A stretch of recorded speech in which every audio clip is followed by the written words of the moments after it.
Hello friends.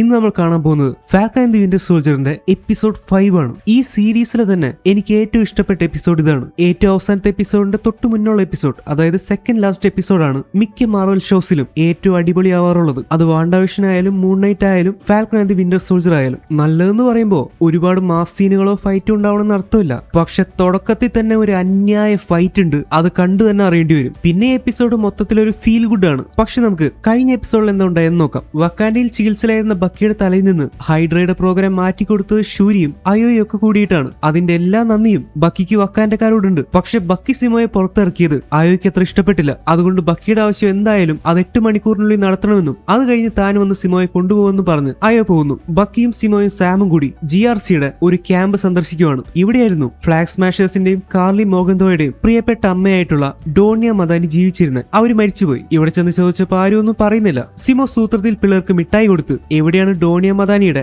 അവസാനത്തെ ചടങ്ങ് നടക്കുന്നതെന്ന് കണ്ടുപിടിച്ചു. അവിടെ എത്തുന്നത് വരെ സിമോ ഇക്കാര്യം തന്റെ മനസ്സിൽ തന്നെ വെച്ചു. അവന്റെ സേഫ്റ്റിക്ക് അതാണ് നല്ലത്. സാം ഷാരൻ കാർട്ടറിനോട് പുതിയ ക്യാപ്റ്റൻ അമേരിക്ക അല്ലെങ്കിൽ ജോൺ വാക്കറിന്റെ മേല് ഒരു കണ്ണു വയ്ക്കാൻ പറഞ്ഞിട്ടുണ്ട്. ജോൺ വാക്കറും ലെമാറും വഴി വെച്ച് ഇവരെ കണ്ടുമുട്ടി. എല്ലാവരും കൂടി ഡോണിയ മദാനിയുടെ ചടങ്ങ് നടക്കുന്ന സ്ഥലത്തേക്ക് ചെല്ലുവാണ്. അവിടെ വെച്ച് സാം ഒറ്റയ്ക്ക് പോയി കാർലിയോട് സംസാരിക്കുന്നു. സംസാരിച്ച് തീരുന്നത് വരെ ഒരു 10 മിനിറ്റ് പുറത്ത് കാത്തു നിൽക്കാൻ സാം പറഞ്ഞിരുന്നു. പക്ഷെ പെട്ടെന്ന് ഈഗോ അടിച്ച് ജോൺ വാക്കർ ഉള്ളിലേക്ക് കയറി വരുവാണ്. ഈ ഫൈറ്റിന്റെ ഇടയ്ക്ക് കാർലിയോടി രക്ഷപ്പെട്ടു. സിമോയുടെ കൈ വിലങ്ങ് വെച്ച് ജോൺ വാക്കർ അവിടെ പൂട്ടിയിട്ടിരുന്നു. അവനും രക്ഷപ്പെട്ടു. അവനാണെങ്കിൽ ഈ സൂപ്പർ സോൾജേഴ്സിന് ഇഷ്ടമല്ലല്ലോ. അവൻ ചെന്ന് കാർലിയെ കണ്ടുപിടിച്ച് വെടിവെക്കുന്നു. അവളുടെ കയ്യിലുണ്ടായിരുന്ന സൂപ്പർ സോൾജർ സെറംസ് ഒക്കെ താഴെയിട്ട് ചവിട്ടി പൊട്ടിക്കുവാണ്. ഒരു വെടി കൊണ്ടെങ്കിലും കാർലി രക്ഷപ്പെട്ടു. ജോൺ വാക്കർ വന്ന് സിമോയെ തടയുന്നു. എന്നിട്ട് ആരും കാണാതെ അവിടെ ബാക്കി വന്ന ഒരേ ഒരു സൂപ്പർ സോൾജർ സെറം അവൻ പോക്കറ്റിലെടുത്തു വെച്ചു. സൂപ്പർ സോൾജർ സെറംസ് ഇല്ലാതെയായത് അറിഞ്ഞാൽ പവർ ബ്രോക്കർ ഞങ്ങളെ കൊന്നുകളയുമെന്ന് കാർലിക്ക് കൂടെയുള്ളവർക്ക് മനസ്സിലായി. അതുകൊണ്ട് ഗവൺമെന്റിനെ പേടിപ്പിക്കാൻ ക്യാപ്റ്റൻ അമേരിക്കയെ കൊല്ലാനായിട്ട് അവർ പ്ലാൻ ചെയ്തു, അതായത് ജോൺ വാക്കറിനെ കൊല്ലാൻ. ഈ സമയത്ത് ജോൺ വാക്കറും സാമും കൂടി ഒരു തർക്കമുണ്ടായി. അപ്പോഴാണ് സിമോയെ കൊണ്ടുപോകാൻ വേണ്ടി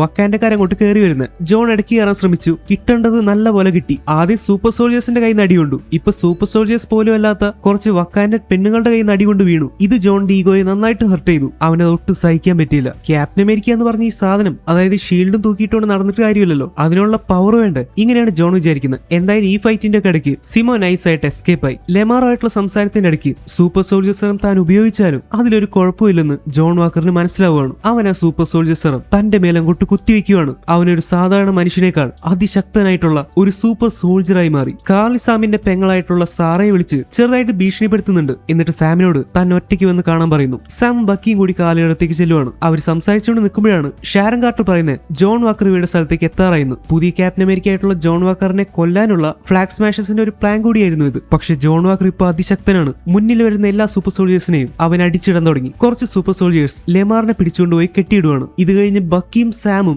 ജോൺ വാക്കറും മറ്റ് സൂപ്പർ സോൾജേഴ്സും കൂടി നല്ലൊരു ഫൈറ്റ് നടക്കുന്നുണ്ട്. ഇതിന്റെ ഇടയ്ക്ക് അങ്ങോട്ട് വരുന്ന ലെമാർ കാർലിയുടെ കയ്യിൽ നിന്ന് ജോണിനെ രക്ഷിക്കാൻ വേണ്ടി അവളെ തള്ളി മാറ്റി. പെട്ടെന്ന് ദേഷ്യം വന്ന കാർലി ലെമാറിന്റെ നെഞ്ചിലിട്ടിരിക്കുവാണ്. ഒരു സൂപ്പർ സോൾജർ ആയിട്ടുള്ള കാർലിയുടെ കയ്യിൽ നിന്ന് ഇടികൊണ്ട് ലെമാർ അപ്പൊ തന്നെ ഔട്ടായി. തന്റെ പ്രിയപ്പെട്ട കൂട്ടുകാരൻ കൺമുന്നിൽ ഇങ്ങനെ ക്രൂരമായിട്ട് കൊല ചെയ്യപ്പെട്ടത് കണ്ട് ജോണിന് ഭയങ്കര വിഷമമായി. അവന് ദേഷ്യം അടക്കാൻ സാധിച്ചില്ല. ജോൺ ഫ്ലാഗ് സ്മാഷേഴ്സിന്റെ പിന്നാലെ ഓടി. കൂട്ടുകാരനെ കൊന്ന കാർലിയെ കിട്ടിയില്ലെങ്കിലും ആ ഗ്രൂപ്പിലുള്ള ഒരു ഫ്ലാഗ് സ്മാഷറിനെ പിടിച്ച് ജോൺ വാക്കർ എല്ലാവരുടെയും മുന്നിൽ വെച്ച് ക്യാപ്റ്റൻ അമേരിക്കയുടെ വൈബ്രേനിയം ഷീൽഡ് കൊണ്ട് അടിച്ചടിച്ച് കൊന്നു കളയുവാണ്. അങ്ങനെ ആദ്യമായിട്ട് എല്ലാവരും ക്യാപ്റ്റൻ അമേരിക്ക എന്ന് പറയുന്ന അമേരിക്കയുടെ ഒരു പ്രതീകമായിട്ടുള്ള ആള് ഇത്രയും ക്രൂരമായ ഒരു കൊലപാതകം ചെയ്യുന്നത് നേരിട്ട് കണ്ടു. അതെല്ലാവരും വീഡിയോ എടുത്ത് വൈറലാക്കി. സാമിന് മനസ്സിലായി ഷീൽഡ് വിട്ടുകൊടുക്കാനുള്ള തന്റെ തീരുമാനം തെറ്റായിരുന്നെന്ന്. ഇനി എന്താണ് സംഭവിക്കുക? അപ്പൊ നമുക്ക് സമയം കളയാതെ ഇന്നത്തെ എപ്പിസോഡിലേക്ക് കടക്കാം. എന്റെ പേര് അമിത്. നിങ്ങൾ കണ്ടുകൊണ്ടിരിക്കുന്നത് മൂവി എക്സ്പ്ലെയിനർ.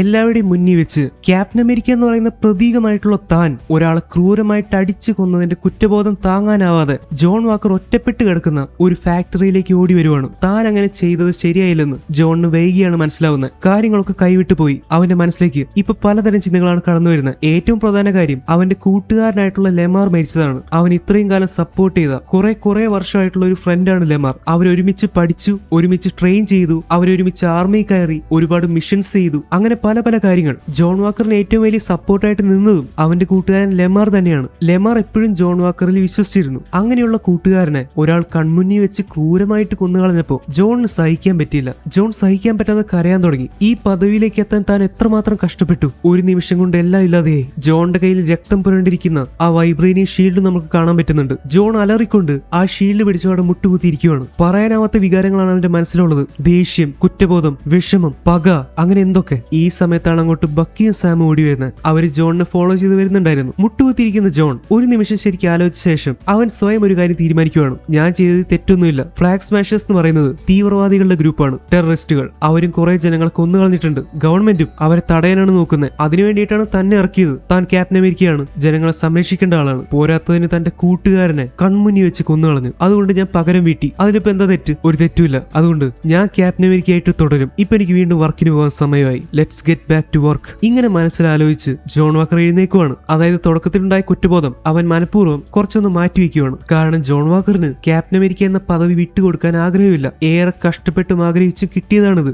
ജോൺ സാമിനോടും ബക്കിയോടും പറയുന്നു, നിങ്ങൾ ഇത്ര പെട്ടെന്ന് വന്നോ? ആ ഫൈറ്റിനിടയ്ക്ക് നിങ്ങൾക്ക് നല്ല പരിക്ക് പറ്റിയിട്ടുണ്ടല്ലോ. പെട്ടെന്ന് ഹോസ്പിറ്റലിലേക്ക് ചെല്ലാൻ നോക്ക്. സ്റ്റോപ്പ് ജോൺ, നീ അത് ചെയ്യാൻ പാടില്ലായിരുന്നു. എന്ത് ചെയ്യാൻ പാടില്ലായിരുന്നെന്ന് അവിടെ എന്തോ ഉണ്ടായിരുന്നു നിങ്ങൾ കണ്ടതല്ലേ? എന്റെ കൂട്ടുകാരനെ കൊന്നു കളഞ്ഞത്. എന്താണോ ചെയ്യേണ്ടിയിരുന്നത് അത് ഞാൻ ചെയ്തു. അതിനെന്താ? ഞാൻ അവനെ കൊന്നു. അവനെ കൊല്ലണമായിരുന്നു. അവൻ മരിക്കേണ്ടവനാ. ഞാനല്ലെങ്കിൽ മറ്റൊരാളത് ചെയ്യണം. അവൻ ലെമാറിനെ കൊന്നവനാ. അല്ല ജോൺ, അവനല്ല ലെമാറിനെ കൊന്നത്. അത് കാർലിയാണ്. ആ കാര്യം നിനക്കും അറിയാം. പക്ഷെ നീ നിനക്ക് കൈ കിട്ടിയ ആളെ പിടിച്ച് കൊന്നു കളഞ്ഞു. ഞാൻ പറയുന്നത് കേക്ക് ജോൺ, നീ തെരഞ്ഞെടുക്കുന്ന വഴികൾ ഒട്ടും ശരിയല്ല. എന്റെ അനുഭവം കൊണ്ട് പറയാം, ഇതൊന്നും നന്നായിട്ട് അവസാനിക്കാൻ പോകുന്നില്ല. അതിന് ഞാൻ നിന്നെ പോലെയല്ല. ഞാനൊരു കൊലയാളിയല്ല.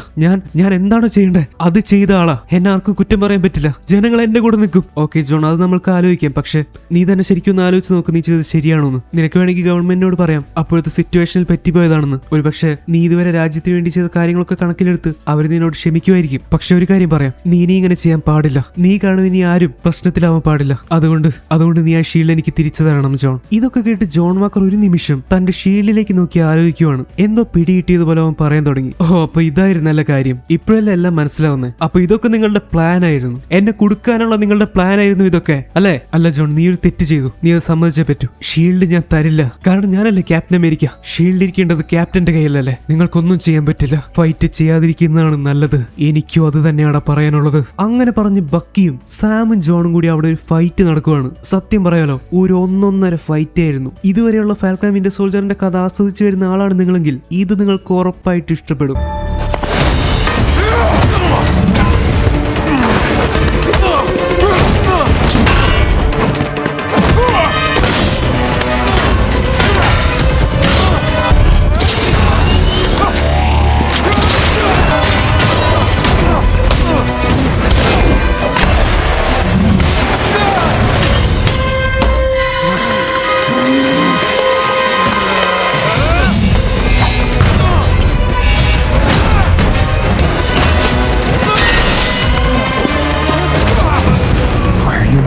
Do this.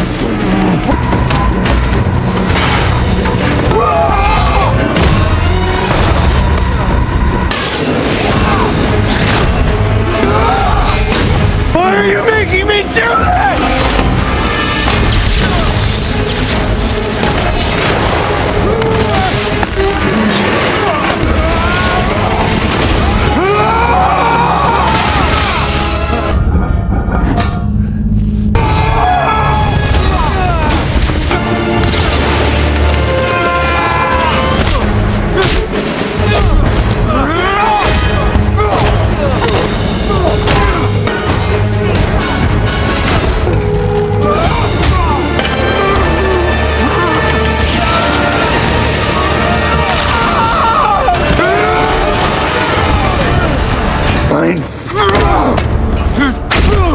നമ്മൾക്കറിയുന്നത് പോലെ ജോൺ വാക്കർ ഇപ്പൊ അതിശക്തനാണ്. ഏറ്റവും പുതിയ മോഡിഫൈഡ് ആയിട്ടുള്ള സൂപ്പർ സോൾജർ സെറവാണ് അവന് കിട്ടിയതും അവൻ തന്നെ മേൽ കുത്തിവെച്ചതും. അതുകൊണ്ട് തന്നെ സാധാരണ സൂപ്പർ സോൾജേഴ്സിനേക്കാൾ ഒരു പടി മുന്നിലായിരിക്കാം അവന്റെ ശക്തി. ഈ കാരണം കൊണ്ട് തന്നെ അവനെ തോൽപ്പിക്കാൻ സാമും ബക്കിയും നന്നായിട്ട് കഷ്ടപ്പെടുന്നുണ്ട്. രണ്ടുപേരും കൂടി ജോണിനെ അറ്റാക്ക് ചെയ്യുന്നു. അവർ ജോണിനെ തോൽപ്പിക്കാൻ ശ്രമിക്കുന്നു. പക്ഷെ ജോൺ അവരെ കൊല്ലാനാണ് നോക്കുന്നത്. അതിന് പല കാരണങ്ങളുണ്ട്. സുഹൃത്തായിട്ടുള്ള ലെമാർ കൊല ചെയ്യപ്പെട്ടതും അതിന്റെ പേരിൽ തനിക്ക് ഒരാളെ കൊല്ലേണ്ടി വന്നതും ഇതെല്ലാവരും കണ്ടതും ഒരുപക്ഷെ തന്റെ പദവി നഷ്ടപ്പെടുമെന്നുള്ള പേടിയും പേടിയും അതിന്റെ കൂടെ തന്നെ കൊടുക്കാൻ വേണ്ടിയും ഈ ഷീൽഡ് തിരിച്ചു കിട്ടാൻ വേണ്ടിയും സാമും ബക്കിയും തന്നെ കുടുക്കിയതാണെന്നുള്ള ചിന്തയും ഇതൊക്കെയാണ് ജോൺ ഇങ്ങനെ റിയാക്ട് ചെയ്യുന്നതിനുള്ള കാരണം. ജോൺ വൈബ്രെയിനെ ഷീൽഡ് വെച്ച് ആക്രമിക്കുമ്പോൾ ബക്കി തന്റെ വൈബ്രെയിനെ കൈ വെച്ചാണ് ആക്രമിക്കുന്നത്. എന്നാലും ബക്കിക്ക് പോലും കുറച്ചു സമയം ജോണിന്റെ മുന്നിൽ പിടിച്ചു നിൽക്കാൻ പറ്റുന്നില്ല. അതാണ് പറഞ്ഞ് ജോൺ ഇപ്പൊ അതിശക്തനായി മാറിയെന്ന്. സാമിനെയും ബക്കിയും കൊന്നിട്ട് ഇവിടുന്ന് പോവാൻ തന്നെയാണ് ജോണിന്റെ പ്ലാൻ. അമ്മാതിരിയാണ് അവൻ അവരെ ആക്രമിക്കുന്നത്. എന്നെ കൊണ്ട് ഇതൊക്കെ ചെയ്യിക്കുന്നത് നിങ്ങളാ, എന്തിനായിരുന്നു ഇതൊക്കെ? ഞാൻ പറഞ്ഞതല്ല ഇതൊന്നും വേണ്ടാന്ന്. അങ്ങനെ പറഞ്ഞ് ജോൺ ബക്കിയെയും സാമിനെ അടിച്ച് നിലത്തിടുവാണ്. എന്നിട്ട് അവൻ ഷീൽഡ് വെച്ച് സാമിനെ ആക്രമിക്കാൻ വരുന്നു. ഭാഗ്യത്തിന് സാം അതിൽ നിന്ന് ഒഴിഞ്ഞു മാറി. ജോൺ, നീ എന്തുകൊണ്ട് ഇങ്ങനെ ചെയ്യുന്നതെന്ന് അറിയില്ല, പക്ഷെ ഇത് ശരിയല്ല. ഇത് നീയല്ല ജോൺ. ഞാൻ നിങ്ങളോട് പറഞ്ഞിരുന്നില്ലേ നമുക്കൊരു ടീമായിട്ട് വർക്ക് ചെയ്യാമെന്ന്. നിങ്ങളത് സമ്മതിച്ചില്ല. ഇതൊക്കെ നിങ്ങളുടെ പ്ലാൻ ആയിരുന്നു. ഞാൻ ക്യാപ്റ്റൻ ആവുന്നത് നിങ്ങൾക്ക് ഇഷ്ടമല്ല, അതല്ലേ കാര്യം. നിങ്ങളെ ഞാൻ വെറുതെ വിടില്ല. ഇത് കേട്ടപ്പോ സാമിനും ദേഷ്യം വരാൻ തുടങ്ങി. അവൻ അവന്റെ കയ്യിലുള്ള ചില പ്രത്യേക ഡിവൈസ് ഒക്കെ വെച്ച് ജോണിനെ തടയാൻ ശ്രമിക്കുന്നുണ്ട്. പക്ഷെ സാമിന് തെറ്റിപ്പോയി. ജോൺ ഇപ്പൊ പണ്ടത്തെ ആളല്ല, ഒരൊന്നാം തരം സൂപ്പർ സോൾജറാ. ജോൺ സാമിനെ വലിച്ച് താഴെയിട്ടു. എണിക്കാൻ പോകുന്ന സാമിനെ വീണ്ടും ജോൺ അടിച്ച് നിലത്തിട്ടു. ഈ സമയത്ത് ബക്കി എണിക്കാൻ പറ്റാതെ നിലത്ത് കിടക്കുവാണ്. സാമിന്റെ മുകളിൽ കയറിയിരുന്ന് ജോൺ അങ്ങോട്ട് ഒടുക്കത്തെ ദേഷ്യത്തോടെ പറയാൻ തുടങ്ങി. നിനക്ക് ഞാൻ ആരാന്ന് അറിയോടാ? നിനക്ക് എന്റെ സ്ഥാനം എന്താണെന്നറിയോ? ഞാനാടാ ക്യാപ്റ്റൻ അമേരിക്ക. ആ സ്ഥാനം എന്നിൽ നിന്ന് ഇല്ലാതെയാക്കാൻ നിനക്കൊന്നും പറ്റില്ലടാ. I am Captain America. അങ്ങനെ പറഞ്ഞ് ജോൺ വാക്കർ സാമിന്റെ ഫാൽക്കൺ സ്യൂട്ടിന്റെ ചിറകുകൾ വെറും കൈ വെച്ച് പറിച്ച് കളയുവാണ്. എന്നിട്ട് ഭയങ്കര ദേഷ്യത്തോടെ വൈബ്രേനിയം ഷീൽഡ് എടുത്ത് സാമിനെ അടിച്ചു കൊല്ലാൻ പോവുമായിരുന്നു. അപ്പോഴേക്കും ഭാഗ്യത്തിന് ബക്കി വന്ന് ജോൺ അടിച്ചു, അല്ലെങ്കിൽ സാം ഇപ്പൊ ചത്തേനെ. സോ ദേഷ്യം വന്നു കഴിഞ്ഞാൽ ജോൺ വാക്കർ ഒടുക്കത്തെ ഡേഞ്ചറസ് ആണ്. ജോൺ വീണ്ടും ബക്കി അടിച്ച് നിലത്തിട്ട് ഷീൽഡ് വെച്ച് ബക്കിയെ കൊല്ലാൻ പോവാണ്. ഈ സമയത്ത് സാം വന്ന് ജോൺ അടിച്ചു. അങ്ങനെ ഷീൽഡിന് വേണ്ടി ജോൺ വാക്കറും അവരും കൂടി പിടിവലിയായി. ബക്കി തന്റെ ഫുൾ ശക്തി ഉപയോഗിച്ച് ജോണിനെ പിടിച്ചു വെക്കുന്നു. സാം ആ ഷീൽഡ് ജോണിന്റെ കയ്യിൽ നിന്ന് വേർപ്പെടുത്താൻ ശ്രമിക്കുന്നു. ജോൺ വാക്കർ ആണെങ്കിൽ ഒരു ഇഞ്ചിന് വിട്ടുകൊടുക്കാനും തയ്യാറല്ല. അവൻ ആ വൈബ്രേനിയം ഷീൽഡിൽ മുറുക്കി പിടിച്ചിരിക്കുവാണ്. സാം തന്റെ ശക്തിയുടെ കൂടെ ഫാൽക്കൺ സ്യൂട്ടിന്റെ പറക്കുന്ന പവർ കൂടി ഓൺ ചെയ്യുവാണ്. അങ്ങനെ രണ്ട് ശക്തിയും കൂടി ജോണിന്റെ കയ്യിൽ നിന്ന് ആ ഷീൽഡ് മേടിക്കാൻ ഒടുക്കത്തെ പേടാപ്പാട് പെട്ടുകൊണ്ടിരിക്കുകയാണ്. അങ്ങനെ കുറച്ച് സെക്കൻഡുകൾ ഇങ്ങനെ പിടിച്ചു നിന്ന് കഴിഞ്ഞ് ആ പിടിവലയുടെ ഇടയ്ക്ക് ജോൺ വാക്കറിന്റെ കൈ അങ്ങോട്ട് ഒടിയുവാണ്. കൈ ഒടിഞ്ഞു കഴിഞ്ഞാൽ പിന്നെ അവന് പിടിച്ചു നിൽക്കാൻ പറ്റില്ലല്ലോ. അങ്ങനെ ഷീൽഡ് അവന്റെ കയ്യിൽ നിന്ന് വേർപെട്ടു. ജോൺ വാക്കർ വേദന കൊണ്ട് അലറാൻ തുടങ്ങി. ആ ഷീൽഡ് എന്റെയാ, എന്റെ മാത്രം, അതെനിക്ക് തിരിച്ചു വേണം. ആ ഷീൽഡ് ഒരിക്കലും നിന്റെ ആയിരുന്നില്ല ജോൺ. എല്ലാം അവസാനിച്ചു. നിനക്ക് നിർത്താൻ സമയമായി. നീ അതിര് കടക്കുന്നു ജോൺ. എന്റെ ഷീൽഡ് എനിക്ക് തരാനല്ല നിന്നോട് പറഞ്ഞത്. കൊല്ലും നിന്നെയൊക്കെ. ഇങ്ങനെ പറഞ്ഞ് സമനില തെറ്റിയ ജോൺ അവനെ ആക്രമിക്കാൻ വരുന്നുണ്ടെങ്കിലും ജോൺ ഇപ്പൊ തൽക്കാലം അവശനായി. അങ്ങനെ സാമും ബക്കിയും കൂടി അവസാനത്തെ അറ്റാക്കിൽ ജോണിനെ അങ്ങോട്ട് അടിച്ചു നിലത്തിടുവാണ്. ജോണിന് പെണിക്കാൻ വയ്യാതെയായി. ഒരു കൈ ഒടിഞ്ഞു. നിലത്ത് കിടക്കുന്നവരിൽ നിന്ന് ഏറ്റവും ആദ്യം എണിക്കുന്നത് ബക്കിയാണ്. അവൻ രക്തം പുരണ്ട ഷീൽഡ് കയ്യിലെടുക്കുന്നു. സാമിന് വാക്ക് കൊടുത്തതുപോലെ ജോണിന്റെ കയ്യിൽ നിന്ന് ഷീൽഡ് മേടിച്ച് ബക്കി സാമിന്റെ അടുത്തേക്ക് ഇട്ടുകൊടുക്കുവാണ്. എന്നിട്ടൊരു നോട്ടം നോക്കുന്നുണ്ട്. അതിൽ ബക്കിക്ക് പറയാനുള്ള കാര്യങ്ങളൊക്കെ ഉണ്ട്. സാമിന് അത് മനസ്സിലായി. അതെന്താന്ന് വെച്ചാ, ഞാൻ പറഞ്ഞ വാക്ക് പാലിച്ചു. ഷീൽഡ് നിനക്ക് തിരിച്ചു തന്നു. ഒരു വട്ടം നീ ഷീൽഡ് ഗവൺമെന്റിന് കൊടുത്തപ്പോ എന്തൊക്കെയുണ്ടായെന്ന് നീ കണ്ടു. ഇനി അത് ഉണ്ടാവാൻ പാടില്ല. സ്റ്റീവ് നിന്നെ വിശ്വസിച്ചിരുന്നു. ഞാനും അതെ. ആ വിശ്വാസം ഇനി തെറ്റിക്കരുത്. ഇതാണ് ബക്കിയുടെ നോട്ടത്തിന്റെ അർത്ഥം. എന്നിട്ട് ബക്കി പോവാണ്. ഈ സമയത്ത് സാം വേണ്ട ഷീൽഡ് കയ്യിലെടുത്ത് അതിൽ നിന്ന് രക്തക്കറ തുടച്ചു നീക്കാൻ ശ്രമിക്കുവാണ്. നിങ്ങൾ ആലോചിച്ച് നോക്കണം. അമേരിക്കയുടെ നല്ല ലോകത്തിന്റെ തന്നെ ഒരു മികച്ച പ്രതീക്ഷയായിരുന്നു ആ ഷീൽഡ്. അതിൽ ഇന്നേ വരെ ഇങ്ങനെ രക്തം പുരണ്ടിട്ടില്ല. പക്ഷെ ഇന്നതുണ്ടായി. ഇന്ന് ആളുകൾക്ക് ആ പ്രതീക്ഷയിൽ സംശയം ഉണ്ടായിരിക്കുവാണ്. പേടി തോന്നുകയാണ് ആ ഷീൽഡിനോട്. അങ്ങനെ ഒരിക്കലും ഉണ്ടാവാൻ പാടില്ല. പക്ഷെ അങ്ങനെ ഉണ്ടായി. എന്താ കാരണം? താൻ കയറിയിരിക്കുന്നിടത്ത് താൻ ഇരുന്നില്ലെങ്കിൽ അവിടെ നായ കയറിയിരിക്കുന്ന കേട്ടിട്ടില്ലേ? അതാണ് സാമിന് ഉണ്ടായത്. പിന്നെ ഞാൻ സാമിനെ കുറ്റം പറയില്ല. അവന്റെ ഇഷ്ടമാണ് ക്യാപ്റ്റൻ ആവണോ വേണ്ടയോ എന്നുള്ളത്. എന്നാൽ ഒരു കാര്യം ഉറപ്പായി, സ്റ്റീവ് റോജേഴ്സിനെ പോലെ വേറെ ആരുമില്ല,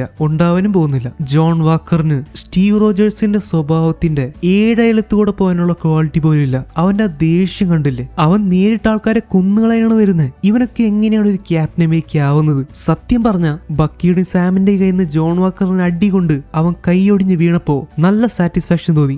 നിങ്ങൾ ഈ കണ്ടുകൊണ്ടിരിക്കുന്നവർക്ക് അത് തോന്നിക്കാണും. പക്ഷെ കാര്യങ്ങൾ എങ്ങനെയൊക്കെ ആണെങ്കിലും എനിക്ക് ജോൺ വാക്കറിനോട് പാവം തോന്നുന്നുണ്ട്. പണ്ട് നമ്മുടെ ടോണി സ്റ്റാർക്കായാലും അദ്ദേഹത്തിന്റെ അച്ഛനും അമ്മേനെയും കൊന്നത് ബക്കിയാണെന്ന് അറിഞ്ഞു കഴിഞ്ഞപ്പോൾ പെട്ടെന്ന് വന്ന ദേഷ്യത്തിൽ അവനെ കൊല്ലാൻ നോക്കിയിരുന്നു. അദ്ദേഹത്തിന്റെ ഭാഗത്ത് നിന്ന് ചിന്തിക്കുമ്പോൾ അത് ശരിയായിരുന്നു. അതുപോലെ ജോൺ വാക്കറിന്റെ കാര്യം നോക്കുകയാണെങ്കിൽ ബേസിക്കലി അവനെ രാജ്യം സംരക്ഷിക്കണമെന്നും രാജ്യത്തിന് വേണ്ടി വർക്ക് ചെയ്യണമെന്നും തന്നെയാണ് ആഗ്രഹം. ഒരു പട്ടാളക്കാരൻ എന്ന നിലയ്ക്ക് ഒരു മികച്ച ആള് തന്നെയായിരിക്കും ജോൺ വാക്കർ. പക്ഷെ തുമ്പിയെ കൊണ്ട് കല്ലെടുപ്പിക്കുന്നത് പോലെ എടുത്താ പൊങ്ങാത്ത പദവിയൊക്കെ എടുത്ത് ജോൺ വാക്കറിന്റെ തലയിൽ വെച്ച് കൊടുത്ത ഗവൺമെന്റിനെ വേണം പറയാൻ. അവനെ കൊണ്ട് ആ പദവി നിർവഹിക്കാൻ സാധിച്ചില്ല. കൂട്ടുകാരനെ കൊന്നത് കണ്ടപ്പോ അവന് ദേഷ്യം സഹിക്കാനും പറ്റിയില്ല. നിങ്ങളിൽ ഒരാളെങ്കിലും ജോൺ വാക്കറിനെ സപ്പോർട്ട് ചെയ്യുന്നവരായിരിക്കും. നിങ്ങളെ ഞാൻ കുറ്റമൊന്നും പറയില്ല. അല്ലെങ്കിൽ തന്നെ ഈ ഫ്ലാഗ് സ്മാഷേഴ്സ് പാവം ആൾക്കാരൊന്നും അല്ലല്ലോ. അവരും സാധാരണക്കാരെ ബോംബ് വെച്ച് കൊല്ലുന്നവരാ. അവരിൽ ഒരാളെയാണ് ജോൺ വാക്കർ കൊന്നു കളഞ്ഞിരിക്കുന്നത്. പക്ഷെ ഗവൺമെന്റ് ഒരിക്കലും ജോൺ വാക്കറിന്റെ കൂടെ നിൽക്കില്ല. അതങ്ങനെയാണ്. സോ നിങ്ങൾക്ക് ഇതിൽ എന്ത് തോന്നുന്നു എന്നുള്ളതൊന്ന് കമന്റ് ചെയ്യണം. എന്താണ് നിങ്ങൾക്ക് ജോൺ വാക്കറിനെ പറ്റി തോന്നുന്നത്? ക്യാപ്റ്റൻ അമേരിക്ക അവനവൻ യോഗ്യനല്ല എന്നുള്ള കാര്യം 100% ഉറപ്പാണ്.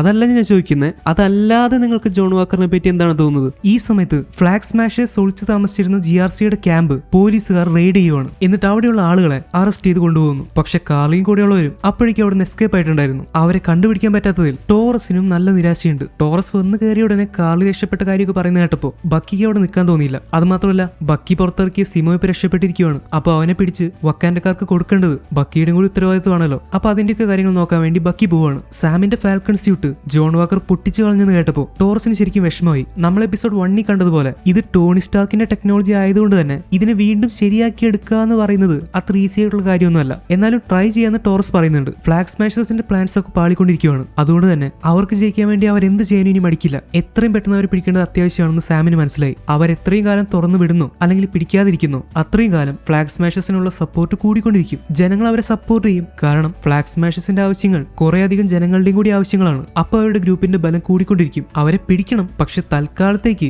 അവരെവിടെയാന്നുള്ളതിന്റെ ഒരു സൂചന പോലും ഇല്ല. അതുകൊണ്ട് ടോറസ് പറയുന്നു, ഇനി എന്തെങ്കിലും ഒരു സൂചന കിട്ടുന്നത് വരെ തൽക്കാലം നമുക്കൊന്ന് വിശ്രമിക്കാന്ന്. അപ്പൊ സാമിന് അത് ശരിയാന്ന് തോന്നി. വൈബ്രേനിയം ഷീൽഡ് കയ്യിലെടുത്ത് സാം നടന്നു പോവാണ്. ഈ ഫാൽക്കൺ സ്യൂട്ട് ഇനി എന്താ ചെയ്യുന്നതെന്ന് ചോദിക്കുമ്പോൾ അത് നിന്റെ കൈ വെച്ചേക്കെന്നാണ് സാം ടോറസിനോട് പറയുന്നത്. ഇതിന്റെ അർത്ഥം എന്താന്ന് വെച്ചാൽ സാം ആ വൈബ്രേനിയം ഷീൽഡ് തന്റെ കയ്യിലെടുത്തുകൊണ്ട്, അതായത് സ്റ്റീവ് റോജേഴ്സ് തന്നെ ഏൽപ്പിച്ച ആ ഷീൽഡും ക്യാപ്റ്റൻ അമേരിക്ക എന്ന് പറയുന്ന റെസ്പോൺസിബിലിറ്റിയും ഒരുപക്ഷെ താനാണ് ഏറ്റെടുക്കേണ്ടതെന്ന് മനസ്സിൽ തീരുമാനിച്ചുകൊണ്ടായിരിക്കും പോകുന്നത്. പിന്നെ ആ ഫാൽക്കൺ സ്യൂട്ട് അവിടെ വെച്ചതിന്റെ ഉദ്ദേശം എന്താന്ന് വെച്ചാൽ അത് സാം ടോറസിന് കൊടുത്തതാണ്. സോ ഇനി ഫാൽക്കണായി മാറുന്നത് ഒരുപക്ഷെ ടോറസ് ആയിരിക്കും. ഈ സമയത്ത് ജോൺ വാക്കറിന്റെ ട്രയൽ നടന്നുകൊണ്ടിരിക്കുകയാണ്. അവന്റെ കോടതി വിചാരണ. കാര്യം ഫ്ലാഗ് സ്മാഷേഴ്സ് ഗവൺമെന്റിന് എതിരാണെങ്കിലും പബ്ലിക്കിൽ വെച്ച് ക്യാപ്റ്റൻ അമേരിക്ക ഒരാളെങ്ങനെ ക്രൂരമായി കൊന്നു കഴിഞ്ഞാൽ തീർച്ചയായിട്ടും ഗവൺമെന്റിന് നടപടികൾ എടുത്തേ പറ്റൂ. പോലീസ് ആയാലും ക്യാപ്റ്റൻ അമേരിക്ക തന്നെ ആയാലും പ്രതികളെ നേരിട്ട് ഇങ്ങനെ ക്രൂരമായിട്ട് കൊല്ലാനൊന്നും പറ്റില്ല. അവരെ നിയമപരമായി പിടിച്ച് അറസ്റ്റ് ചെയ്തുകൊണ്ട് വരാനേ പറ്റൂ. അല്ലെങ്കിൽ അത് ഇല്ലീഗലാണ്. സോ അതുകൊണ്ടാണ് ഇപ്പൊ വിചാരണ നടന്നുകൊണ്ടിരിക്കുന്നത്. ജോൺ വാക്കർ ഒടിഞ്ഞ കയ്യിൽ പ്ലാസ്റ്റർ ഒക്കെ ഇട്ടിട്ടുണ്ട്. അവന്റെ മുഖത്ത് ഭയങ്കരമായിട്ടുള്ള നിരാശയാണ് കാണാൻ പറ്റുന്നത്. എന്നാൽ കുറ്റബോധം ഒട്ട് കാണാനുമില്ല.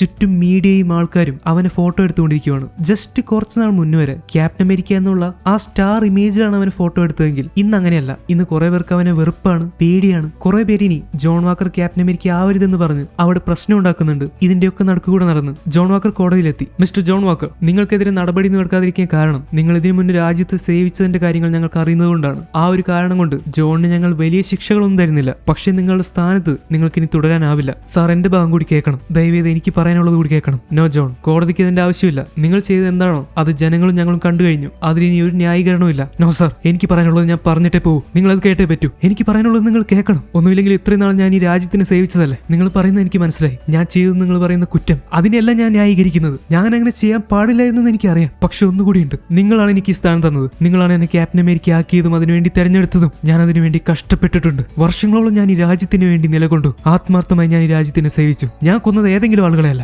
അവനൊരു തീവ്രവാദിയായിരുന്നു. ക്യാപ്റ്റൻ അമേരിക്ക ആയിരിക്കും നിങ്ങൾ ചെയ്യാൻ പറഞ്ഞതൊക്കെ ഞാൻ ചെയ്തു. നിങ്ങൾ എന്നെ ട്രെയിൻ ചെയ്തത് എങ്ങനെയാണോ അതാണ് ഞാൻ ചെയ്തുകൊണ്ടിരുന്നത്. ക്യാപ്റ്റൻ അമേരിക്ക ആയിരിക്കുമ്പോൾ ഞാൻ എന്റെ കഴിവിന്റെ പരമാവധി ശ്രമിച്ചിട്ടുണ്ട്. അതെനിക്കറിയാം. നിങ്ങൾ ഇമോഷണൽ ആയിട്ട് കാര്യമില്ല ജോൺ വാക്കർ. ഞങ്ങളുടെ തീരുമാനം പറയാം. കോടതി വിധി പ്രകാരം തൊട്ടടുത്ത ദിവസങ്ങളിൽ തന്നെ ക്യാപ്റ്റൻ അമേരിക്ക എന്ന പദവിയിൽ നിന്ന് നിങ്ങൾ പുറത്താക്കപ്പെടും. അത് മാത്രമല്ല, നിങ്ങൾക്ക് ഇനി ഇവിടെ ജോലി ഉണ്ടായിരിക്കില്ല. നിങ്ങൾക്ക് മിലിറ്ററിയിൽ ഇനി സേവനം ചെയ്യാനാവില്ല. സൈന്യത്തിൽ ജോലി ചെയ്തിരുന്നതിന്റെ യാതൊരു അവകാശങ്ങളോ പണമോ മറ്റ് ആനുകൂല്യങ്ങളോ നിങ്ങൾക്ക് കിട്ടില്ല. ഇതാണ് ഞങ്ങളുടെ തീരുമാനം. നന്നായി സർ. രാജ്യത്തെ സേവിച്ചതിന് എനിക്ക് തിരിച്ചു കിട്ടിയത് ഇതാണല്ലേ സർ. ഞാനാണ് ക്യാപ്റ്റൻ അമേരിക്ക.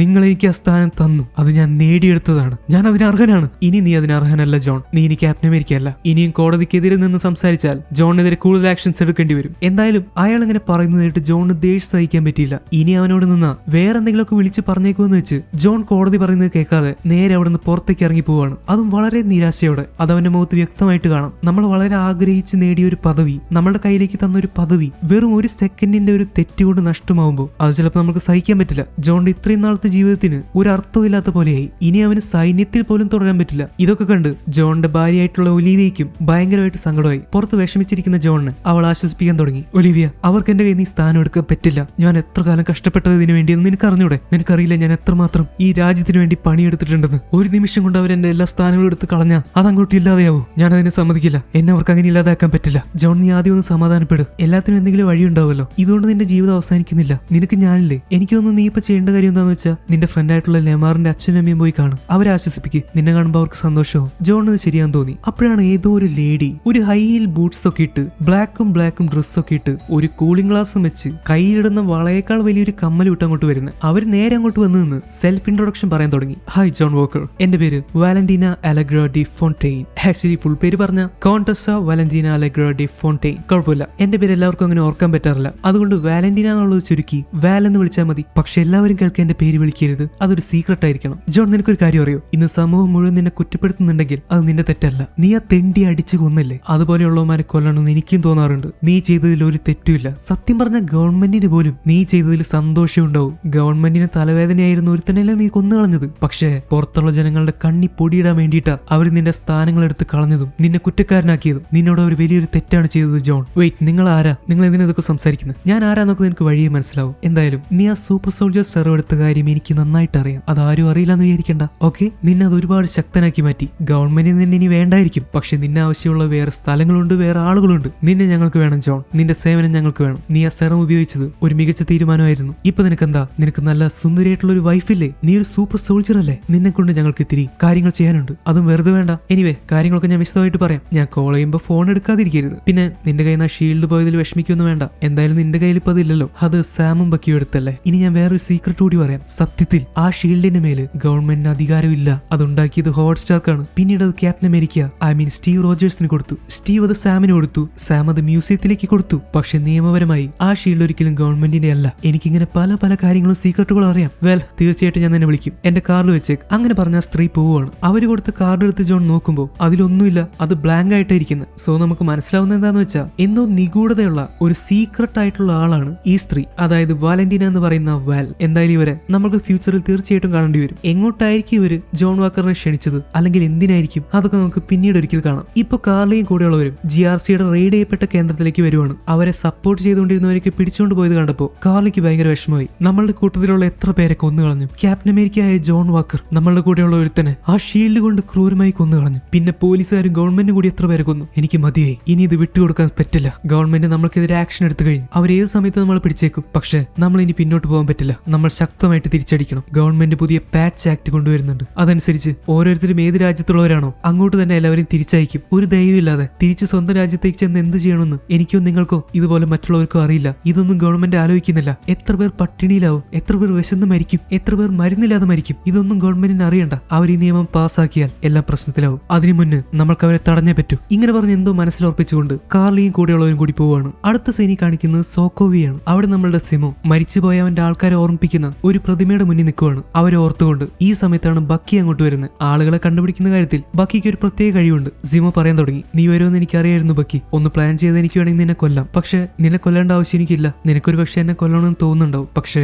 എന്നെക്കാൾ നീ കൊല്ലേണ്ട ആവശ്യമുള്ളത് ആരെയാണെന്ന് അറിയോ? അത് കാർലിയെയും ടീമിനെയാണ്. കാർലിയെ നീ കൊന്നു കഴിഞ്ഞാൽ അവളുടെ കൂടെയുള്ളവരുടെ ധൈര്യമില്ലാതെയാവും. സാം കാർലിയെ കൊല്ലില്ല, കാരണം സാം ഒരു പാവ. അവൻ ആളുകളെ പറഞ്ഞ് മനസ്സിലാക്കാൻ ശ്രമിക്കും. പക്ഷെ കാർലിയെ ഇനി പറഞ്ഞ് നേരെയാക്കാൻ പറ്റില്ല. അത് നിനക്കും അറിയാം, എനിക്കും അറിയാം. അവളെ ജീവനോട് വിട്ടാൽ അത് കൂടുതൽ പ്രശ്നങ്ങൾക്ക് കാരണമാവും. അതുകൊണ്ട് ബക്കി, അവളെ കൊല്ലേണ്ടത് എല്ലാവരുടെയും ആവശ്യമാണ്. നിനക്കത് ചെയ്യാൻ പ്രയാസം ഉണ്ടാവില്ലെന്ന് ഞാൻ വിചാരിക്കുന്നു. നീ പറയുന്നതൊക്കെ ശരിയായിരിക്കും സിമോ, പക്ഷെ ഞാനിപ്പോ ഒരു കൊലയാളിയല്ല. സമാധാനപരമായിട്ട് തീർക്കാൻ പറ്റുമെങ്കിൽ അതാണ് എനിക്കിഷ്ടം. അവളെ തടയാൻ ഞങ്ങൾ തീർച്ചയായിട്ടും ഒരു വഴി കണ്ടെത്തും. നീ ഇങ്ങനെ പറയുമെന്നും ഞാൻ വിചാരിച്ചിരുന്നു. എന്നാലും ഞാനൊന്ന് ട്രൈ ചെയ്ത് നോക്കിയതാ, കാര്യമുണ്ടായില്ല. അപ്പൊ നിന്റെ ഇഷ്ടം പോലെ നടക്കട്ടെ. സിമോ അങ്ങനെ പറയുമ്പോൾ ബക്കി അവന്റെ കയ്യിലിരിക്കുന്ന തോക്കെടുത്ത് സിമോയുടെ നെറ്റിയിലേക്ക് വെക്കുവാണ്. ഒരു നിമിഷം സിമോ സംശയിച്ചു. എന്നിട്ട് ബക്കിക്ക് ഇഷ്ടമുള്ളത് ചെയ്യാന്നുള്ള രീതിയിൽ സിമോ അങ്ങനെ നിൽക്കുവാണ്. ബക്കി തോക്കിന്റെ കാഞ്ചി വലിച്ചു. പക്ഷെ തോക്ക് പൊട്ടിയില്ല, കാരണം ബക്കി ബുള്ളറ്റ് ഒക്കെ കയ്യിലെടുത്ത് മാറ്റി വെച്ചിട്ടുണ്ട്. ബക്കി സിമോയെ ഒന്ന് പേടിപ്പിക്കാൻ ചെയ്തതായിരിക്കും. ബക്കിയുടെ കൂടെ വക്കാന്റെ കാര്യം അങ്ങോട്ട് വന്നിട്ടുണ്ട്, സിമോയെ പിടിച്ചുകൊണ്ട് പോകാൻ. അങ്ങനെ അവർ വന്ന് സിമോയെ അറസ്റ്റ് ചെയ്യുവാണ്. സിമോ അവസാനമായിട്ട് ബക്കിയോട് പറയുന്നത് ഇങ്ങനെയാണ്, കുഴപ്പമില്ല ബക്കി, നീ ചെയ്യേണ്ടത് എന്താണോ അത് നീ ചെയ്തു. അത് മാത്രമല്ല,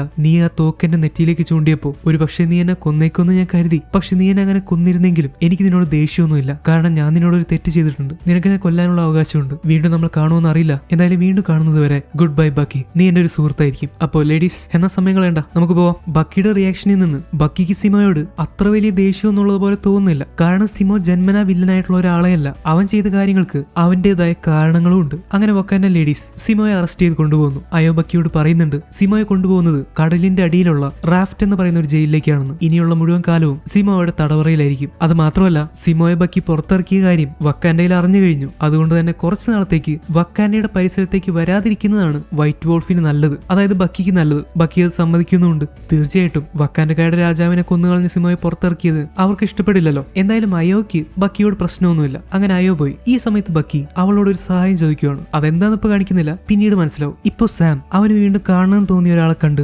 സംസാരിക്കാൻ വേണ്ടി വന്നിരിക്കുവാണ്. ഐസിയ ബ്രാഡ്ലിയുടെ അടുത്തേക്ക് സാം വരുന്നത് കണ്ട് ബ്രാഡ്ലിയുടെ പേരക്കുട്ടി അവനെ തടയുന്നുണ്ട്. കഴിഞ്ഞ വട്ടത്തെ പോലെ ഐസിയ വയലന്റ് ആവുമെന്നാണ് അവൻ പറയുന്നത്. പക്ഷെ അത് ഞാൻ നോക്കിക്കോളാന്ന് സാം പറയുന്നു. സാം അവന്റെ കയ്യിൽ ആ വൈബ്രേനിയം ഷീൽഡും എടുത്തിട്ടുണ്ട്. വീടിന്റെ പിന്നിൽ പണിയെടുത്തുകൊണ്ടിരിക്കുന്ന ഐസിയയുടെ അടുത്തേക്ക് സാം ചെല്ലുന്നു. സാം, വിൽസൺ, നീ വീണ്ടും ഇങ്ങോട്ട് വരുമെന്ന് ഞാൻ വിചാരിച്ചില്ല. നിന്റെ കയ്യിൽ എന്തായിരിക്കുന്നത് എനിക്ക് മനസ്സിലായി. പക്ഷെ ആ ഷീൽഡ് എനിക്ക് കാണണമെന്ന് ആഗ്രഹമില്ല. ഐസിയ, എനിക്ക് നിങ്ങളുടെ കഥ അറിയണം. നിങ്ങൾക്ക് എന്ത് സംഭവിച്ചെന്ന് അറിയണം. സ്റ്റീവ് റോജേഴ്സിന് ശേഷം ഏറ്റവും നല്ല സെറം കുത്തിവെക്കപ്പെട്ടത് നിങ്ങൾക്കാണ്. നിങ്ങൾ അതിശക്തനായി മാറി രാജ്യത്തിന് വേണ്ടി പോരാടി. പിന്നെ എന്ത് സംഭവിച്ചു? ഒരുപക്ഷെ നിങ്ങൾക്ക് അടുത്ത ക്യാപ്റ്റൻ അമേരിക്ക ആവായിരുന്നു. നീ എന്താ സാം പറയുന്നത്? നീ ഒന്നും അറിയാത്തതുപോലെ അഭിനയിക്കുകയാണോ? എല്ലാ കറുത്തവർഗക്കാർക്കും അറിയാം അവർ ഈ ലോകം എത്രമാത്രം മാറ്റി നിർത്തുന്നുണ്ടെന്ന്. എന്നിട്ടാണോ നീ ഇങ്ങനെ പറയുന്നത്? പിന്നെ ക്യാപ്റ്റൻ അമേരിക്കയെ ജനങ്ങൾ ഇഷ്ടപ്പെടണമെങ്കിൽ സ്റ്റീവ് റോജേഴ്സിനെ പോലെ നല്ലൊരു രൂപം കൂടി വേണം. എന്റെ തൊലി വെളുത്തിട്ടല്ലോ, എനിക്ക് നീല കണ്ണുകളില്ല, നല്ല മുടിയില്ല. ജനങ്ങൾ സ്നേഹിക്കുന്ന ക്യാപ്റ്റൻ അമേരിക്ക ആവാൻ വേണ്ടതൊന്നും എനിക്കുണ്ടായിരുന്നില്ല. പിന്നെ അവരെന്നെ എങ്ങനെ സ്വീകരിക്കാനാ? അത് വിട്ടേക്ക്. ബ്രാഡ്ലി സാമിനെ ഉള്ളിലേക്ക് കൂട്ടിക്കൊണ്ടുപോയി. എന്നിട്ട് അദ്ദേഹത്തിന് എന്ത് സംഭവിച്ചെന്ന് പറയാൻ തുടങ്ങി. സ്റ്റീവ് റോജേഴ്സ് അല്ലെങ്കിൽ ക്യാപ്റ്റൻ അമേരിക്ക മഞ്ഞിലേക്ക് വീണ് ഉറഞ്ഞു കഴിഞ്ഞ്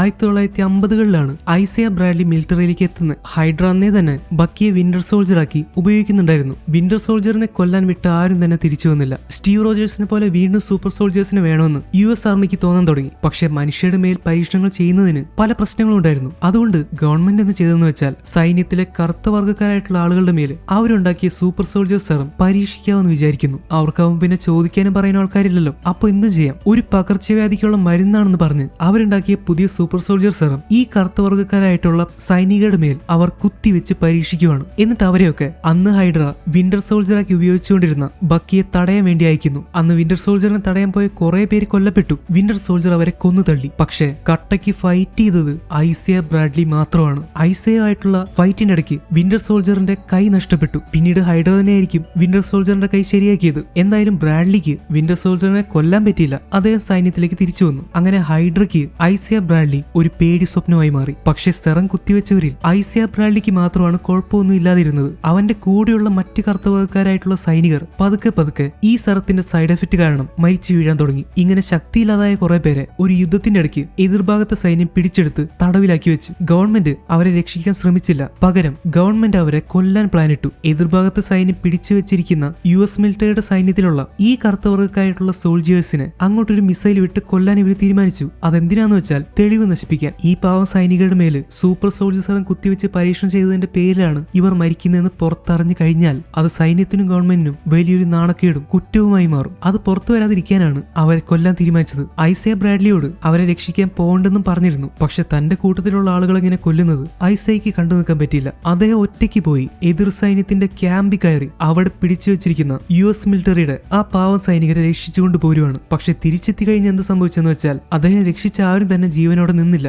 സെറത്തിന്റെ സൈഡ് എഫക്ട് കാരണം അവരൊക്കെ മരിച്ചുപോയി. പക്ഷെ ഐസിയ ബ്രാഡ്ലിയുടെ മേലിൽ കുറ്റം ചുമത്തപ്പെട്ടു. ഗവൺമെന്റ് പറഞ്ഞത് കേൾക്കാതെ അതിർത്തി മുറിച്ച് കടന്നെന്നും മറ്റില്ലാത്ത കുറ്റങ്ങളൊക്കെ ചുമത്തി അദ്ദേഹത്തിനെ ജയിലിലാക്കി. പിന്നീട് അങ്ങോട്ടുള്ള 30 കൊല്ലത്തോളം, അതായത് 1980 വരെയൊക്കെ അദ്ദേഹം ജയിലിലായിരുന്നു. അദ്ദേഹത്തിന്റെ ഭാര്യയും മക്കളും അദ്ദേഹത്തിന് അയച്ച കത്തുകൾ പോലും ഐസിയക്ക് കിട്ടിയില്ല. അത് അവർ തടഞ്ഞു വെച്ചു. ഐസിയ അവന്റെ ഭാര്യയെ ഒരുപാട് സ്നേഹിച്ചിരുന്നു. പക്ഷെ അവസാന കാലങ്ങളിൽ അവളെ കാണാൻ പോലും അദ്ദേഹത്തിന് സാധിച്ചില്ല. ഗവൺമെന്റും സൈന്യത്തിലുള്ളവരും ഇതിന്റെ ഉള്ളിൽ തന്നെ പ്രവർത്തിച്ചിരുന്ന ഹൈഡ്രയുടെ ആളുകളും അവിടെയുള്ള സയന്റിസ്റ്റുകളും കൂടി എന്തുകൊണ്ട് ഐസിയ ബ്രാഡ്ലിയുടെ മേൽ മാത്രം ഈ സെറം വർക്കായി എന്നറിയാൻ വേണ്ടി അദ്ദേഹത്തിന്റെ മേൽ ക്രൂരമായിട്ടുള്ള ഒരുപാട് പരീക്ഷണങ്ങൾ ചെയ്യാൻ തുടങ്ങി. ഒരുപാട് രക്തമെടുക്കുകയും ടോർച്ചർ ചെയ്യുകയും ചെയ്തു. ഇതൊക്കെ സഹിച്ച അദ്ദേഹം 30 വർഷക്കാലം ജയിലിൽ നരകിച്ചു കിടന്നു. പിന്നെ 1980 ആയപ്പോ ഏതോ ഒരു നഴ്സിന് പാവം തോന്നി. ഐസിയ ബ്രാഡ്ലി മരിച്ചു എന്ന് വരുത്തി തീർക്കാൻ വേണ്ടി കുറെ റിപ്പോർട്ടുകളൊക്കെ അവർ തയ്യാറാക്കി. അങ്ങനെ ഒരു വിധത്തിൽ ആ നഴ്സ് കാരണമാണ് ഐസിയ ബ്രാഡ്ലിക്ക് രക്ഷപ്പെടാൻ സാധിച്ചത്. ഭാര്യ അവസാനമായിട്ട് അയച്ച കത്തുകൾ ആ നഴ്സാണ് ബ്രാഡ്ലിക്ക് കൊടുത്തത്. അദ്ദേഹം പുറത്തിറങ്ങിയപ്പോഴേക്കും ഭാര്യയൊക്കെ മരിച്ചു പോയിരുന്നു. ഇത് പറഞ്ഞപ്പോഴേക്കും ഐസിയ ബ്രാഡ്ലി കരയാൻ തുടങ്ങി. ഇതാണ് അദ്ദേഹം ശരിക്കും അനുഭവിച്ചത്. മിസ്റ്റർ ഐസിയ ബ്രാഡ്ലി, നിങ്ങൾ പറയുന്ന കാര്യങ്ങൾ കേട്ടിട്ട് എനിക്കും ഭയങ്കരമായിട്ട് വിഷമം തോന്നുന്നുണ്ട്. ഇത് ആളുകൾ അറിയണം. നിങ്ങൾക്ക് എന്ത് പറ്റിയെന്ന് ആളുകൾ അറിയണം. നിങ്ങളെപ്പോലെ ഒരു സൂപ്പർ സോൾജർ ജീവിച്ചിരുന്നെന്നും നിങ്ങൾ ഈ രാജ്യത്തിനെ സേവിച്ചിട്ടുണ്ടെന്നും ജനങ്ങൾ അറിയണം. എന്തിനാ സാം? ഇനി അറിഞ്ഞിട്ട് എന്തിനാ? എനിക്ക് സംഭവിച്ചതൊക്കെ അതുകൊണ്ട് ഇല്ലാതെയാവില്ലല്ലോ. അത് മാത്രമല്ല, ഞാൻ പറയുന്നതൊക്കെ സത്യമാണെന്ന് ആളുകൾ വിശ്വസിക്കുന്നു തോന്നുന്നുണ്ടോ സാമിന്? ഒരു കറുത്ത വർഗ്ഗക്കാരൻ പറയുന്നത് എന്ത് വില എവിടെ ഉള്ളത്? ഞാൻ ജീവനോടെ ഉണ്ടെന്ന് പുറത്തറിഞ്ഞു കഴിഞ്ഞാൽ ആരെങ്കിലും ഒക്കെ എന്നെ തേടി പിടിച്ചു വന്ന് കൊന്നുകളയും. മരിക്കാൻ എനിക്ക് പേടിയില്ല. പക്ഷെ ഇനിയും എന്നെ അവർ കൊണ്ടുപോയി വീണ്ടും പരീക്ഷണങ്ങൾ ചെയ്യുമെന്നുള്ള കാര്യത്തിലേ എനിക്ക് പേടിയുള്ളൂ. ഒന്നും വേണ്ട സാം, നടക്കാനുള്ളതൊക്കെ നടന്നു കഴിഞ്ഞു. എന്റെ ഭാര്യ പോലും ഇപ്പൊ ഈ ലോകത്തില്ല. പിന്നെ എന്തിനാ? അവളയച്ച പണ്ടത്തെ ഈ കത്തുകൾ മാത്രമാണ് എനിക്കിപ്പോ അവളുടെ ഓർമ്മയായിട്ടുള്ളൂ. നമ്മളെ പോലെയുള്ളവർക്ക് ഒരു സ്ഥാനമില്ല സാം. അവരൊരിക്കലും നമ്മൾ അംഗീകരിക്കില്ല. കഴിഞ്ഞ 500 വർഷക്കാലമായിട്ട് വെള്ളക്കാര് നമ്മളോട് ഇത് തന്നെയല്ലേ ചെയ്യുന്നത്. ചെയ്യുന്നത്. പറ്റുന്നത്ര നമ്മളെ ചൂഷണം ചെയ്യും, വേദനിപ്പിക്കും, അടിച്ചമർത്തും. അതിലൊരു മാറ്റവും ഇല്ല. പക്ഷെ ബ്രാഡ്ലി, ഇപ്പൊ ലോകം അങ്ങനെയല്ല. ലോകം ഒരുപാട് മാറിക്കഴിഞ്ഞു. ഞാനിപ്പോ ഒരു അവെഞ്ചറാണ്. ലോകം ഇപ്പൊ കറുത്തവർക്കാരെയും ഒരുപോലെ അംഗീകരിക്കാൻ തുടങ്ങി. എനിക്കതിൽ വിശ്വാസമില്ല സാം. എന്റെ അനുഭവങ്ങളിൽ നിന്നാണ് ഞാൻ പറയുന്നത്. അവരൊരിക്കലും ഒരു കറുത്തവർക്കാരനെ അടുത്ത ക്യാപ്റ്റൻ അമേരിക്ക ആക്കില്ല.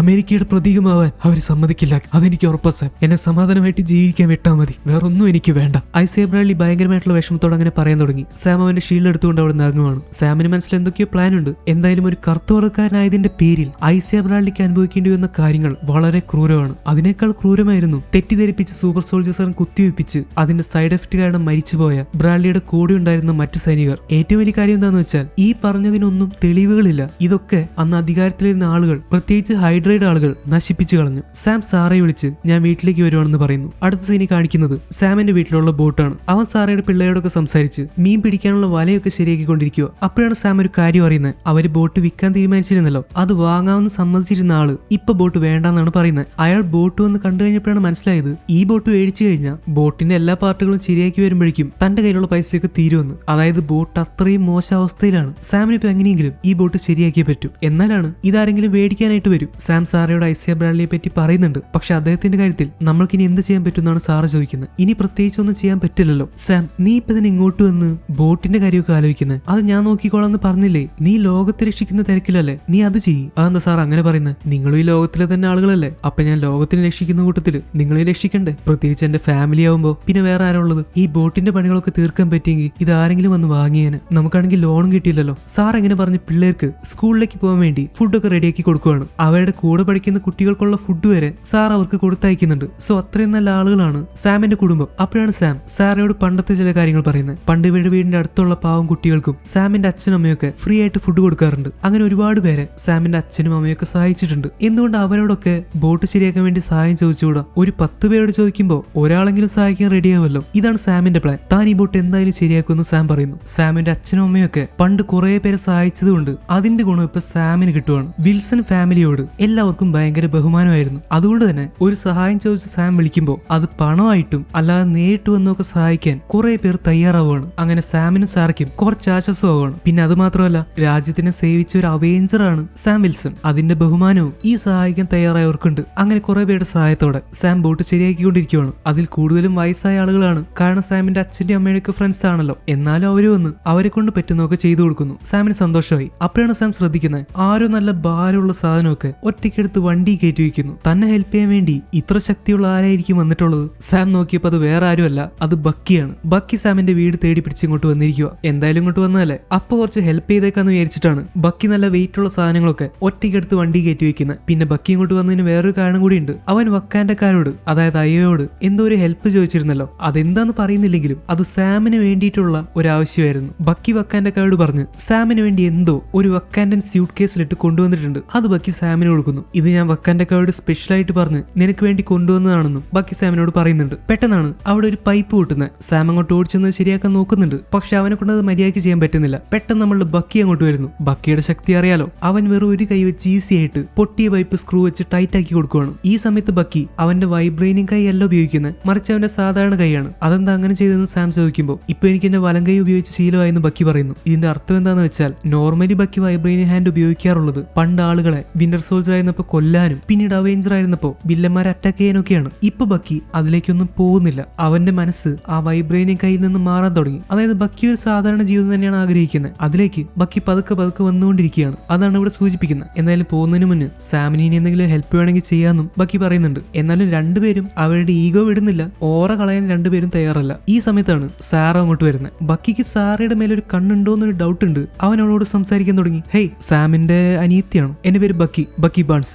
ഞാൻ സാറയാണ്. ബക്കിയുടെ കാര്യം സാം പറയാറുണ്ട്. എന്നിട്ട് ബക്കി സാറയെ നോക്കി ഇങ്ങനെ ചിരിച്ചുകൊണ്ടിരിക്കുകയാണ്. ഇത് കണ്ട് സാമിന് അത്രയ്ക്ക് പിടിച്ചില്ല. കാര്യം സാറ ഇപ്പൊ ഹസ്ബൻഡ് ഇല്ലാതെ നിൽക്കുവാണ്. ഇനി എങ്ങാനും ബക്കിക്ക് സാറയോട് എന്തെങ്കിലും ഇഷ്ടം തോന്നിയാലെന്ന് വിചാരിച്ചിട്ടായിരിക്കും സാം പെട്ടെന്ന് സാറയോട് അപ്പുറത്ത് പോയി വേറെ പണികൾ ചെയ്തോളം പറയുന്നു. ഇപ്പൊ സാം ബക്കിയും കൂടി ബോട്ടൊക്കെ ശരിയാക്കിക്കൊണ്ടിരിക്കുക. ബക്കി നല്ല പവർഫുൾ ആയതുകൊണ്ട് അവൻ അങ്ങനത്തെ ജോലികളൊക്കെ പെട്ടെന്ന് ചെയ്യാൻ പറ്റുന്നുണ്ട്. ഇതിനിടയ്ക്ക് ഇനി കാർലിയും ടീമിനെ എങ്ങനെ പിടിക്കുമെന്നും ഇവർ ആലോചിക്കുന്നുണ്ട്. അവരിപ്പോ എവിടെയാണെന്ന് ശരിക്കും പറഞ്ഞാൽ അറിയില്ലല്ലോ. സാം, ഞാൻ ഒരു കാര്യം പറയട്ടെ. സിമ പോകുന്നതിന് മുന്നേ അവൻ എന്നോട് എന്താ പറഞ്ഞെന്നറിയോ? കാർലി ഇനി പറഞ്ഞു നേരെയാക്കാൻ പറ്റില്ലെന്ന്. അവളെ തടയണമെങ്കിൽ അതിന് ഒരേ ഒരു വഴിയുള്ളൂ, അവളെ കൊല്ലേണ്ടി വരും. സിമോനോട് അങ്ങനെയാ പറഞ്ഞത്. എന്തായാലും മറ്റൊരു വഴി ഉണ്ടായിരിക്കുന്നു വിചാരിക്കുന്നു.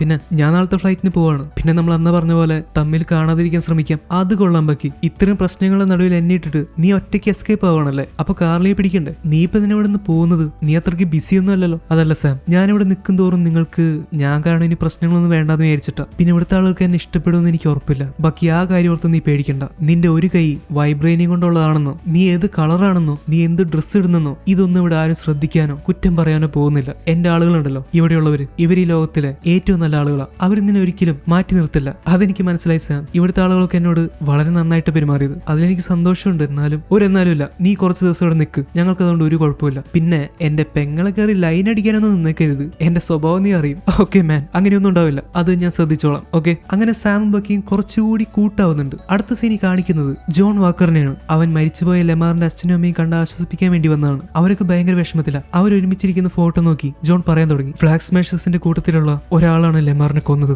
ലെമാർ മരിച്ചു വീണ് കിടക്കുന്നത് കണ്ടു കഴിഞ്ഞപ്പോ എനിക്ക് എന്നെ തന്നെ നിയന്ത്രിക്കാൻ പറ്റിയില്ല. ഞാൻ അവന്റെ പിന്നാലെ പോയി. എന്നിട്ട് എന്റെ ദേഷ്യം തിരിയുന്നത് വരെ അവനെ ഞാൻ അടിച്ചടിച്ച് കൊന്നു. എന്റെ മോനെ കൊന്നവനെയല്ല നീ കൊന്നേ, അതിലൊരു കുഴപ്പമില്ല. നീ അവന്റെ കൂട്ടുകാരൻ തന്നെയാന്ന് തെളിയിച്ചു. ലെമാറിനെ കൊന്ന ആളെ ഞാൻ കൊന്നു. അതെനിക്ക് സന്തോഷമേ ഉള്ളൂ. അവൻ എന്റെ ഏറ്റവും നല്ല സുഹൃത്തായിരുന്നു. എന്റെ മോൻ ലെമാറിന് നിന്നെ ഭയങ്കര ഇഷ്ടമായിരുന്നു. നീ എന്ന് പറഞ്ഞ അവന് ജീവനായിരുന്നു മോനെ. അവന്റെ ഏറ്റവും നല്ല കൂട്ടുകാരൻ നീയാണെന്ന് പറയാറ്. നിന്നെ പറ്റി പറയാത്ത ഒരു ദിവസം പോലും ഉണ്ടാവാറില്ല. നിങ്ങൾ ഒരുമിച്ച് ചെയ്ത യുദ്ധങ്ങളെ പറ്റിയും മിഷൻസിനെ പറ്റിയും ഒക്കെ ലെമാർ പറയാറുണ്ട്. നീ ക്യാപ്റ്റൻ അമേരിക്ക ആയതിൽ ഏറ്റവും കൂടുതൽ സന്തോഷിച്ചത് ലെമാർ ആയിരുന്നു. അവന് നീ എന്ന് പറഞ്ഞ അത്രയും കാര്യമായിരുന്നു. നിന്റെ പാർട്ണർ ആവുക എന്ന് പറയുന്നത് അവനെ സംബന്ധിച്ച് എത്ര വലിയ സ്ഥാനത്തേക്കാളും വലുതാണെന്ന് അവൻ പറയാറ്. എന്തായാലും ലെമാറിനെ കൊന്നവനോട് നീ പകരം ചോദിച്ചല്ലോ, ആ കാര്യത്തിൽ ഞങ്ങൾക്ക് സമാധാനമുണ്ട്. പക്ഷെ അതിന്റെ പേരിൽ മോനും ഒരുപാട് അനുഭവിക്കേണ്ടി വന്നല്ലേ. ഇങ്ങനെ പറഞ്ഞ ലെമാറിന്റെ അമ്മ ജോൺ വാക്കറിനെ കെട്ടിപ്പിടിച്ച് കരയുന്നു. ഇനി എന്തെങ്കിലും ആവശ്യമുണ്ടെങ്കിൽ തീർച്ചയായിട്ടും എന്നെ വിളിക്കണമെന്ന് പറഞ്ഞിട്ടാണ് ജോൺ അവിടെ നിന്ന് പോകുന്നത്. ഇവിടെ ഒരു കാര്യം എന്താന്ന് വെച്ചാൽ ലെമാറിനെ കൊന്ന അതേ ആൾ തന്നെയാണ് താൻ കൊന്നതെന്നാണ് ജോൺ ലെമാറിന്റെ ഫാമിലിയോട് പറഞ്ഞത്. പക്ഷെ സത്യാവസ്ഥ അതല്ല. എന്നാലും അവർക്ക് സമാധാനം ആയിക്കോട്ടെ എന്ന് വിചാരിച്ചിട്ടായിരിക്കും ജോൺ അങ്ങനെ പറഞ്ഞത്. എന്നാൽ ഇതൊക്കെ കാണുമ്പോൾ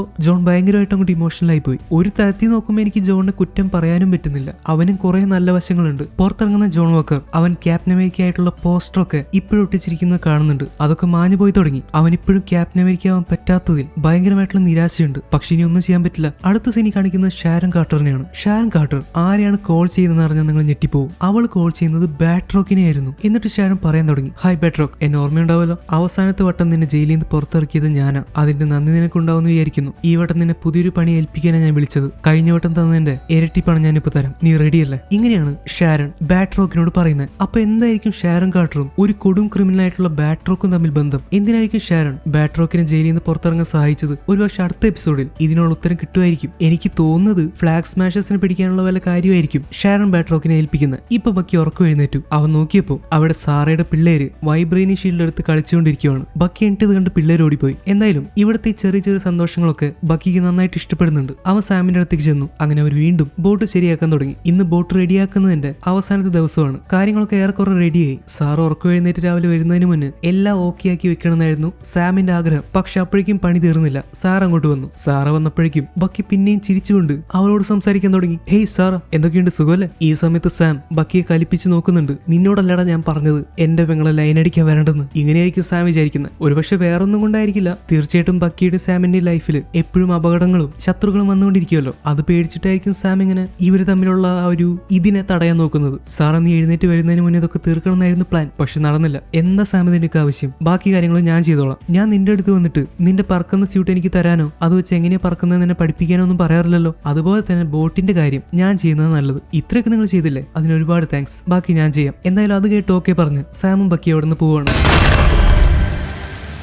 ഇപ്പൊ സാം ആ ഷീൽഡ് വെച്ച് പ്രാക്ടീസ് ചെയ്തുകൊണ്ടിരിക്കുക. അത് എറിഞ്ഞും പിടിച്ചും പലതരത്തിൽ ചാടിയും മറിഞ്ഞും ഒക്കെ സാം ഭയങ്കരമായിട്ടുള്ള ട്രെയിനിങ്ങിലാണ്. ഈ ഷീൽഡ് വീണ്ടും കയ്യിലെടുത്ത് ഇങ്ങനെ ചെയ്യുമ്പോൾ സാമിന് വീണ്ടും ഒരു കോൺഫിഡൻസ് കുറവും പേടിയും തോന്നുന്നുണ്ട്. കാരണം ഈ ഷീൽഡിന്റെ ചരിത്രം എന്ന് പറയുന്നത് ഒരുപാട് വലുതാണ്. ഇതിന്റെ പിന്നിലുള്ള റെസ്പോൺസിബിലിറ്റികളും ഒരുപാട് വലുതാണ്. ആളുകളുടെ പ്രതീക്ഷയും വലുതാണ്. ഈ കാര്യമൊക്കെ ഓർത്തിട്ടാണ് സാമിന് പേടി. സാം, നിന്നെ ഞാൻ കുറ്റം പറയില്ല. മുന്നേ ഞാൻ നിന്നോട് പറഞ്ഞിട്ടുണ്ട് നീ ഇത് കൊടുത്തത് ശരിയായില്ലെന്നൊക്കെ. പക്ഷെ പിന്നെ ആലോചിച്ചപ്പോൾ എനിക്ക് മനസ്സിലാവുന്നുണ്ട് സ്റ്റീവിനും എനിക്കും ഇത് മനസ്സിലാവില്ല. നിന്റെ അവസ്ഥ നിനക്കേ അറിയൂ. ഒരു കറുത്തവർക്കാരൻ ഇങ്ങനെ ഷീൽഡ് എടുത്ത് ഒരു ക്യാപ്റ്റൻ അമേരിക്കയായി മാറുമ്പോൾ എന്തൊക്കെ പ്രശ്നങ്ങൾ സമൂഹത്തിൽ ഉണ്ടാവുമെന്ന് അത് ഞാൻ ഒരിക്കലും വിചാരിച്ചിട്ടില്ല. I am really sorry. നിന്നെ കുറ്റപ്പെടുത്തുന്നതിന് മുന്നേ ഞാൻ അതൊക്കെ ആലോചിക്കേണ്ടതായിരുന്നു. I am sorry Sam. പിന്നെ ജോൺ വാക്കറിന് ഉണ്ടായതിനൊക്കെ നീ അല്ല കാരണം. അതിന്റെ കാരണക്കാരൻ അവൻ തന്നെ. അവന് സ്വയം നിയന്ത്രിക്കാൻ പറ്റിയില്ല. അത് നിന്റെ തെറ്റല്ല. എന്റെ ശരിക്കുള്ള പ്രശ്നം എന്താന്ന് വെച്ചാൽ ഈ ഷീൽഡ് എനിക്ക് അത്രയും വേണ്ടപ്പെട്ടതാ. എന്റെ ഒരേ ഒരു കൂട്ടുകാരനായിരുന്നു സ്റ്റീവ്. അവന്റെ ഒരു ഭാഗമായിരുന്നു ഈ ഷീൽഡ്. അത് ആരുടെങ്കിലും കയ്യിൽ പോകുന്നതോ തെറ്റായിട്ട് ഉപയോഗിക്കുന്നതോ കാണുമ്പോൾ എനിക്കത് സഹിക്കാൻ പറ്റുന്നില്ല. ഈ ഷീൽഡ് എനിക്കൊരു ഫാമിലിയിലെ മെമ്പർ പോലെ തന്നെയാണ്. നീ ഇത് നിനക്ക് വേണ്ടാത്തതുപോലെ ആ മ്യൂസിയത്തിൽ കയ്യിലേക്ക് തിരിച്ചു കൊടുത്തപ്പോ പിന്നെ ജോൺ വാക്കർ ഇത് കയ്യിലെടുത്ത് പിടിച്ചപ്പോ എനിക്ക് എന്റെ ഫാമിലിയിൽ ഒരാളെ നഷ്ടപ്പെട്ടതുപോലെയാണ് തോന്നിയത്. അതുകൊണ്ട് സ്റ്റീവ് എടുത്ത തീരുമാനങ്ങൾ തെറ്റിപ്പോയെന്ന് എനിക്ക് തോന്നി. നിന്നെയും എന്നെയും ഒക്കെ ഞാൻ സംശയിച്ചു. എനിക്ക് സ്വയം വെറുപ്പ് തോന്നി. എനിക്ക് മനസ്സിലാവുന്നുണ്ട് ബക്കി, സ്റ്റീവ് എന്റെ മേൽ വെച്ച വിശ്വാസം ഞാൻ കളയാൻ പാടില്ലായിരുന്നു. പക്ഷെ നമ്മൾ ആരാൻ നമുക്കൊരു ഉറപ്പുണ്ടായിരിക്കണം. സ്വയം കോൺഫിഡൻസ് ഇല്ലാതെ ആ ഷീൽഡ് ഞാൻ എടുത്ത് ക്യാപ്റ്റൻ അമേരിക്ക ആയതുകൊണ്ട് യാതൊരു കാര്യവുമില്ല. അതെനിക്ക് സ്വയം തോന്നണം, അല്ലെങ്കിൽ എല്ലാം വെറുതെയാവും. മറ്റൊരാൾ പറയുന്നത് കേട്ട് നമ്മളൊന്നും ചെയ്യരുത്, സ്വയം നമുക്ക് തോന്നണം. പക്ഷെ ഒരു കാര്യം എന്താന്ന് വെച്ചാൽ ഇനി ഈ ഷീൽഡ് തെറ്റായ കൈകളിൽ എത്തിയെന്ന് നിനക്ക് വിചാരിക്കേണ്ടി വരില്ല. പിന്നെ ബക്കി, നിനക്ക് എപ്പോഴും ആ പേടിപ്പിക്കുന്ന സ്വപ്നങ്ങളൊക്കെ വരാറുണ്ടോ? തീർച്ചയായിട്ടും ഉണ്ട്. അങ്ങനെയുള്ള സ്വപ്നങ്ങൾ കണ്ട് ഞാൻ ഞെട്ടി എണിക്കാറുണ്ട്. ഇപ്പോഴും പഴയ വിന്റർ സോൾജറിന്റെ ഒരു ഭാഗം എന്റെ ഉള്ളിലുള്ളതുപോലെ. എനിക്ക് ചെയ്യേണ്ട കാര്യങ്ങളൊക്കെ ഞാൻ ഈ ഡയറിൽ എഴുതി സൂക്ഷിച്ചിട്ടുണ്ട്. എല്ലാം ചെയ്യാൻ പറ്റാറില്ലെങ്കിൽ ഞാൻ ട്രൈ ചെയ്യാറുണ്ട്. പക്ഷെ ഒരു പ്രശ്നമുണ്ട് ബക്കി, നീ സത്യത്തിൽ ചെയ്യുന്നത് വിന്റർ സോൾജറിനെ ഉപയോഗിച്ച് അന്ന് തെറ്റായ സ്ഥാനങ്ങളിൽ എത്തിയവരെയും അന്ന് തെറ്റ് ചെയ്തവരെയും പുറത്തു കൊണ്ടുവരലാണ്. അല്ലെങ്കിൽ അവർക്കെതിരായിട്ടുള്ള കാര്യങ്ങൾ ചെയ്യാൻ നീ നോക്കുന്നത്. അത് നല്ല കാര്യം തന്നെ. പക്ഷെ അതിന്റെ കൂട്ടത്തിൽ നീ അറിയാതെ പണ്ട് വിന്റർ സോൾജർ ആയിരുന്നപ്പോൾ തെറ്റ് ചെയ്തവരോട് നീ ക്ഷമ ചോദിക്കണം. അതിനുള്ള മനസ്സ് നിനക്കുണ്ടെന്ന് എനിക്കറിയാം. പക്ഷെ നിനക്ക് അങ്ങനെ ചെയ്യാൻ ഒരു പേടിയുണ്ടെന്ന് എനിക്ക് മനസ്സിലായി. പക്ഷെ അത് നോക്കണ്ട, നല്ല മനസ്സുള്ളവർ തീർച്ചയായിട്ടും നിന്നെ മനസ്സിലാക്കും ബക്കി. നീ അറിഞ്ഞുകൊണ്ട് ചെയ്ത് തെറ്റല്ലല്ലോ. അതുകൊണ്ട് നിനക്ക് അങ്ങനെ ആരോടെങ്കിലും സോറി ചോദിക്കാനുണ്ടെങ്കിൽ തീർച്ചയായിട്ടും ഇനി വൈകിക്കേണ്ട. എന്നാൽ മാത്രമേ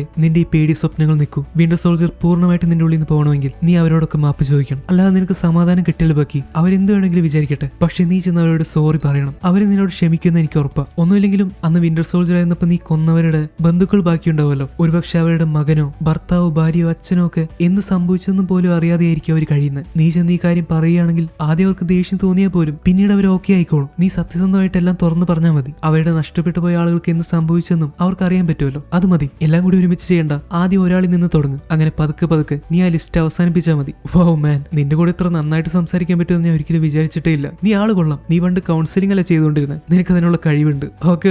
എന്തായാലും കാർലി ഇപ്പോഴും പുറത്തുണ്ടെന്ന് മറക്കണ്ട. അത് കുഴപ്പമില്ല സാം. നിനക്ക് എന്തെങ്കിലും തുമ്പ് കിട്ടുകയാണെങ്കിൽ നീ എന്നെ വിളിച്ചാൽ മതി. വിളിച്ച ഉടനെ ഞാൻ വരും. പിന്നെ എങ്ങനെയൊക്കെ പറഞ്ഞതുകൊണ്ട് നമ്മൾ പാർട്ട്നേഴ്സ് ഒന്നും അല്ല കേട്ടോ, അല്ലേ? അയ്യേ, പാർട്ട്നേഴ്സോ? നമ്മളൊരിക്കലും പാർട്ട്നേഴ്സ് അല്ല. നമ്മൾ ഒരുമിച്ച് വർക്ക് ചെയ്യുന്ന രണ്ടുപേര്, അത്രേ ഉള്ളൂ. അത് മാത്രമല്ല നമ്മൾക്ക് ഒരു മ്യൂച്വൽ ഫ്രണ്ടും ഉണ്ട്, സ്റ്റീവ് റോജേഴ്സ്. ആ ഫ്രണ്ട് ഇപ്പം ഇല്ല. അപ്പൊ നമ്മള് കുറച്ച് അകന്ന ഫ്രണ്ട്സ് ആന്ന് പറയാം, അല്ലെ? എനിവേ മാൻ, നമുക്ക് നമ്മളുടെ കാര്യങ്ങളിലേക്ക് കടക്കാം. ബൈ. അങ്ങനെ പറഞ്ഞവര് രണ്ടു വഴിക്ക് പോവാണ്. പക്ഷേ ഈ വട്ടം അവർ അടിച്ചു പിരിഞ്ഞതല്ല. അവർ നല്ല രീതിയിൽ തന്നെ സംസാരിച്ചത്. സാമും ബക്കിയും പരസ്പരം മനസ്സിലാക്കാൻ തുടങ്ങി. കുറച്ചുകൂടി ഫ്രണ്ട്സ് ആവാൻ തുടങ്ങി. എന്നാൽ അവർ ഫ്രണ്ട്സ് ആണെന്ന് അവർ തുറന്ന് സമ്മതിക്കുകയില്ല. അതാണ് അവരുടെ ഈഗോ. പക്ഷെ ഇപ്പൊ ഈഗോയ്ക്കും കുറച്ചൊക്കെ കുറവുണ്ട്. രണ്ടുപേരും പരസ്പരം ഉപദേശങ്ങൾ സ്വീകരിക്കുന്നുണ്ട്. ഇപ്പൊ സാമും സാറയും ബോട്ടിന്റെ അവസാനഘട്ട പണികളിലാണ്. അതായത് പെയിന്റിങ്ങിൽ. സാം സാറയുടെ മുന്നിൽ വെച്ച് അവരുടെ ബോട്ടിൽ അമ്മയുടെയും അച്ഛന്റെയും പേര് എഴുതിയിരിക്കുന്ന ഭാഗം പെയിന്റ് അടിച്ച് മായ്ക്കാൻ തുടങ്ങി. സാം അത് തൊട്ടില്ല. അതിനു മുന്നേ തന്നെ സാറ സാമിനെ തടയുവാണ്. എന്നിട്ട് നമുക്ക് ഈ ബോട്ട് വിൽക്കണ്ടെന്ന് പറയുന്നു. സാർ തന്നെയാണ് ബോട്ട് വിൽക്കണമെന്ന് പറഞ്ഞുകൊണ്ടിരുന്നത്. അപ്പൊ സാമാണ് പറയാറ് ബോട്ട് വിൽക്കാൻ പാടില്ല എന്ന്. പക്ഷെ ഇപ്പൊ അവസാന ഘട്ടം എത്തി. അച്ഛന്റെ അമ്മയുടെ പേര് മായ്ക്കാറായപ്പോ സാറയ്ക്കും പണ്ടത്തെ കാര്യങ്ങൾ ഓർമ്മ വരാൻ തുടങ്ങി. അവൾ ഇമോഷണലായി. ഇത് വെറും ഒരു ബോട്ടല്ല,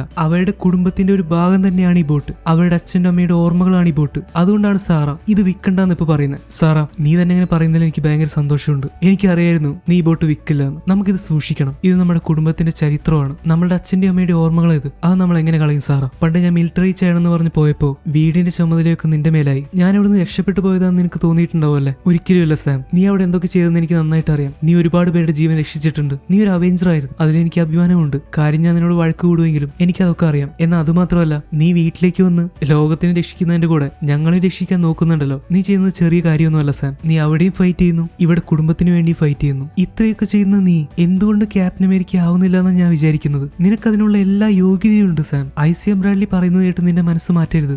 അദ്ദേഹത്തിന്റെ അനുഭവങ്ങൾ വെച്ചിട്ടുള്ള കാര്യങ്ങളാണ് പറയുന്നത്. പക്ഷെ ലോകം ഇപ്പൊ അങ്ങനെയല്ലല്ലോ. നമ്മളോട് കുറച്ചൊക്കെ പാർഷ്യാലിറ്റി ഉണ്ടെങ്കിൽ പോലും നീ നല്ലൊരു സ്ഥാനത്തേക്ക് വരുമ്പോൾ നിനക്കതിൽ ഒരുപാട് മാറ്റങ്ങൾ ഉണ്ടാക്കാൻ പറ്റും. ഈ ലോകത്തിന്റെ ഒപ്പം നമ്മളുടെ ആളുകളുടെയും കുറെ കഷ്ടപ്പാടുകൾ മാറ്റാൻ നിനക്ക് പറ്റും. നീ പറഞ്ഞത് ശരിയാ സാറാ. ഐസിഎം ബ്രാഡ്ലിയുടെ സ്ഥാനത്ത് ഞാനായിരുന്നെങ്കിൽ ഞാനും അദ്ദേഹത്തിന്റെ പോലെ ചിന്തിക്കും. പക്ഷെ ലോകം ഇപ്പൊ മാറിയിട്ടുണ്ട്. ഞാനത് അദ്ദേഹത്തിന് കാണിച്ചു കൊടുക്കും. ഒന്നുമില്ലെങ്കിലും അദ്ദേഹത്തിന്റെ കഷ്ടപ്പാടുകളും അദ്ദേഹത്തിന്റെ പോലെ നമ്മൾക്ക് വേണ്ടി സംസാരിച്ച, നമ്മൾക്ക് വേണ്ടി പോരാടിയ ആളുകളുടെ കഷ്ടപ്പാടുകളും വെറുതെ ആവാൻ പാടില്ലല്ലോ. അതുകൊണ്ട് ഞാൻ ഇതിനു വേണ്ടി ട്രൈ ചെയ്യും. ഞാൻ ഇതിനു വേണ്ടി ശ്രമിക്കും സാറ. എന്റെ യോഗ്യത എങ്ങനെയൊക്കെ കൂട്ടാമോ അതൊക്കെ ഞാൻ ചെയ്യും. സാം അങ്ങനെ പറഞ്ഞ് വീണ്ടും ഭയങ്കരമായിട്ട് ആ ഷീൽഡ് വെച്ച് പ്രാക്ടീസ് ചെയ്യാൻ തുടങ്ങി. അവനവന്റെ ബോഡിയും മൈൻഡും ഒക്കെ ആ ഷീൽഡ് എടുക്കാൻ യോഗ്യനാവാൻ വേണ്ടി സെറ്റാക്കിക്കൊണ്ടിരിക്കുകയാണ്.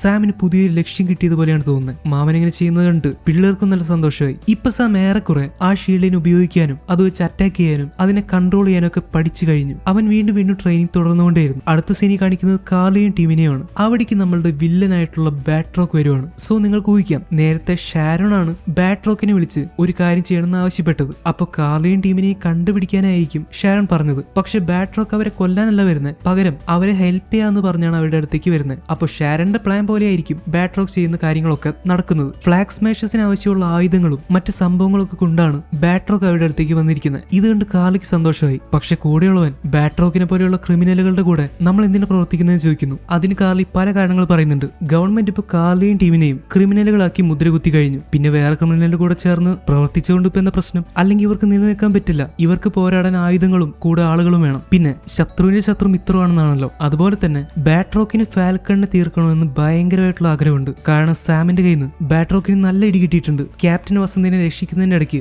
സാമിന്റെ കയ്യിൽ നിന്ന് ബാട്രോക്ക് കഷ്ടിച്ചാണ് രക്ഷപ്പെട്ടത്. അതുകൊണ്ട് അവനോട് പക തീർക്കുകയും വേണം. അതിന്റെ കൂട്ടത്തിൽ ഫ്ലാഗ് സ്മാഷേഴ്സിനെ സഹായിക്കുകയും ചെയ്യാം. ഇങ്ങനെയാണ് ബാട്രോക്ക് പറയുന്നത്. സാമിനെ കൊല്ലാനുള്ള അവസരം കിട്ടുമെന്ന് കാർലി ബാട്രോക്കിന് വാക്ക് കൊടുക്കുന്നു. ഇപ്പൊ ഫ്ലാഗ് സ്മാഷേഴ്സ് എന്താ ചെയ്യാൻ പോകുന്നതെന്ന് വെച്ചാൽ GRCയും ഗവൺമെന്റും കൂടി പാച്ച് ആക്ട് നടപ്പിലാക്കാൻ പോവാണ്. അതായത് രാജ്യത്തുള്ള അഭയാർത്ഥികളെയൊക്കെ അവരവരുടെ രാജ്യത്തേക്ക് തന്നെ ഒരു ദയയില്ലാതെ തിരിച്ചയക്കാൻ പോവാണ്. മാഞ്ഞു പോയവരൊക്കെ തിരിച്ചു വന്ന് ജനസംഖ്യ കൂടിയതുകൊണ്ട് തന്നെ അങ്ങനെ തിരിച്ചയക്കുമ്പോൾ അവർക്ക് പിന്നെ ജീവിക്കാൻ ഒരു വഴിയും ഉണ്ടാവില്ല. അങ്ങനെ കോടിക്കണക്കിന് പേരാണ് പ്രശ്നത്തിലാവാൻ പോകുന്നത്. ഇവരെയൊക്കെ രക്ഷിക്കണമെങ്കിൽ GRC ആ നിയമം നടപ്പിലാക്കുന്നത് തടയണം. ഇതാണ് കാർലിയും ടീമും കൂടി ചെയ്യാൻ പോകുന്നത്. കാർലി അവളുടെ ആപ്പ് എടുത്ത് അതിലൊരു സിഗ്നൽ കൊടുക്കുകയാണ്. ഇപ്പൊ അവിടെ പാർക്കിൽ വന്നിരിക്കുന്നവരൊക്കെ സീക്രട്ട് ആയിട്ട് ഫ്ലാഗ് സ്മാഷേഴ്സിനെ സപ്പോർട്ട് ചെയ്യുന്നവരാണ്. അവരൊക്കെ കാർലിയുടെ അടുത്തേക്ക് വരാൻ തുടങ്ങി. ഈ സമയത്ത് GRCയും ഗവൺമെന്റും കൂടി പാച്ച് ആക്ട് നടപ്പിലാക്കാൻ പോകുന്നത് സാമും വാർത്തയിൽ കൂടെ കേൾക്കുന്നുണ്ട്. പക്ഷെ അത് തെറ്റായി പോകുമെന്ന് സാമിന് നന്നായിട്ട് അറിയാം. ഇപ്പൊ സാം വിൽസൺ അടുത്ത ക്യാപ്റ്റൻ അമേരിക്ക ആവാൻ യോഗ്യനാണെന്ന് അറിയണമെങ്കിൽ ഒരേ ഒരു കാര്യം നോക്കിയാൽ മതി. പണ്ട് ശരിയാണെന്ന് തോന്നിയ കാര്യത്തിന് വേണ്ടി ഗവൺമെന്റിന് പോലും എതിരെ നിന്ന ആളാണ് സ്റ്റീവ് റോജേഴ്സ്. അതുപോലെ ഇപ്പൊ ഗവൺമെന്റ് ചെയ്യാൻ പോകുന്ന ഈ തെറ്റായ കാര്യത്തിനെതിരായിട്ട് സാം വിൽസൺ നിൽക്കുമോ അത് നമുക്ക് കണ്ടു തന്നെ അറിയേണ്ടി വരും. ഈ സമയത്ത് ടോറസ് സാമിനെ വിളിക്കുന്നുണ്ട്. എന്നിട്ട് അവൻ ഭയപ്പെടുത്തുന്ന ഒരു കാര്യം പറയുന്നു. ഫ്ലാഗ് സ്മാഷേഴ്സ് യൂറോപ്പിൽ പല സ്ഥലങ്ങളിലുണ്ടെന്ന് അറിയാം, പക്ഷെ